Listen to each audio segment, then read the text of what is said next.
Hi, എല്ലാവരും സുഖമായിരിക്കുന്നു എന്ന് വിചാരിക്കുന്നു. ഇന്ന് നമുക്ക് രാധാറാണിയെ പറ്റി മനസ്സിലാക്കാം.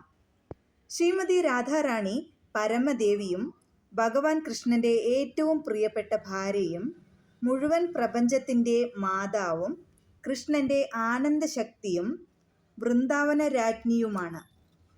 ഹരേ എന്ന് ജപിക്കുമ്പോൾ ഒരാൾ രാധാറാണിയെ വിളിച്ചു പ്രാർത്ഥിക്കുന്നു. കാരണം അവൾ ഒരു ആത്മാവിനെ ഭൗതിക ജീവിതത്തിൻ്റെ ബന്ധനത്തിൽ നിന്ന് മോചിപ്പിക്കാൻ കഴിവുള്ളവളാണ്.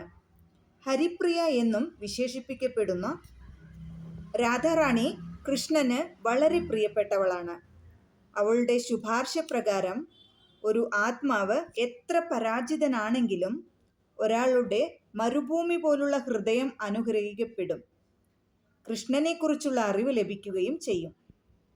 ശ്രീമതി രാധാറാണി ആന്തരിക ശക്തിയെ പ്രതീകപ്പെടുത്തുന്നു. അവളുടെ താമരപ്പൂക്കളിൽ അഭയം നേടുന്നത് ഒരാളുടെ ജീവിത ലക്ഷ്യമാകണം.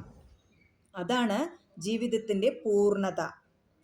ഗോപികമാരുടെ തലവനായ ശ്രീമതി രാധാറാണിക്ക് സ്നേഹത്തിൻ്റെ ഏറ്റവും ഉയർന്ന ആനന്ദമുണ്ട്.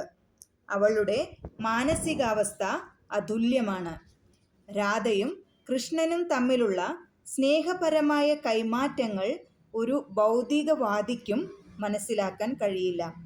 എന്നാൽ ദൈവത്തോടുള്ള നമ്മുടെ നിദ്രയിലുള്ള സ്നേഹം ഉണർത്താൻ ശ്രമിക്കുന്നതിലൂടെ നമുക്ക് അത്തരം സ്നേഹപരമായ കൈമാറ്റങ്ങളിലേക്ക് പ്രവേശിക്കാൻ കഴിയും. രാധാറാണിയിലൂടെ കൃഷ്ണനെ സമീപിക്കാൻ ശ്രമിച്ചാൽ നമ്മുടെ പ്രവൃത്തി വിജയകരമാകും. അതിനാൽ നാം ആദ്യം രാധാറാണിയെ ആരാധിക്കണം. കൃഷ്ണന് നേരിട്ട് ഒരു പുഷ്പം അർപ്പിക്കുന്നതിനു പകരം നമ്മൾ അത് രാധാറാണിയുടെ കയ്യിൽ വയ്ക്കുന്നു. എൻ്റെ അമ്മ രാധാറാണി, ജഗന്മാത, നീ ദയയോടെ ഈ പുഷ്പം എടുത്ത് കൃഷ്ണന് സമർപ്പിച്ചാൽ മതി. ഓ, രാധാറാണി ചോദിച്ചു, ഓ, നീ ഒരു പൂവ് കൊണ്ടുവന്നോ?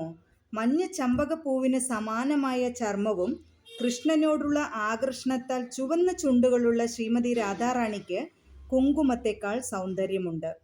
അവളുടെ സുഹൃതം ചന്ദനത്തിൻ്റെ പൾപ്പ് പോലെയാണ്. എല്ലാവർക്കും രാധാറാണി ആത്മീയ പ്രചോദനത്തിൻ്റെ ഉറവിടമാണ്. അവൾക്ക് അത്ഭുതം നിറഞ്ഞ ഏറ്റവും വലിയ സ്ഥാനമുണ്ട്. സർവശക്തനായ കൃഷ്ണനെ മുഴുവൻ ആകർഷിക്കുക എന്നതാണ്. നിങ്ങൾ ആദ്യമായിട്ടാണ് ഈ ചാനൽ കാണുന്നതെങ്കിൽ ലൈക്ക് ചെയ്യാനും ഷെയർ ചെയ്യാനും മറക്കരുത്. ദൈവം നിങ്ങൾക്ക് ധാരാളം സമ്പത്തും സമൃദ്ധിയും ഐശ്വര്യവും ആരോഗ്യവും തന്ന് നിങ്ങളെ അനുഗ്രഹിക്കട്ടെ. Thank you so much. Have A nice day.